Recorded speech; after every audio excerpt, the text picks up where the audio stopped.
ભાઈ 30 ની કમરના પેન્ટ બતાવી દયો તો. હાલો બતાવી દો ભાઈ.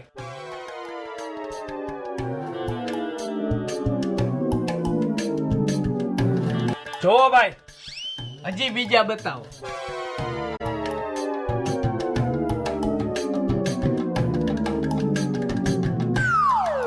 આ પેન્ટ ના કેટલા હે ભાઈ?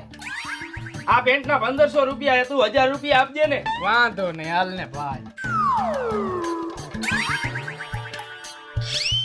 રાયલા નીલા, તું અહીંયા? કા ભાઈ ભાવેશ, તું અહીંયા? અરે નીલિયા, હું તો અહીંયા પેન્ટ લેવા આવ્યો હતો, પણ તું શું લેવા આવ્યો? અરે મારા કલેજે આપણી જ દુકાન હે આ. એવું હે એમ ને? ભૂત જેવા ભાઈની દુકાન હે ને તું મારી પાસે પૈસા લે, લાવ. મારી પાસે પૈસા માગે, સમજાવી દેજે હો ને. પણ ભાઈ પેટના પૈસા તો દેતો જા. ભાઈ પાસે પૈસા માગે? કલેજો કીધો તે મને. ભાઈ ભાઈ કરીને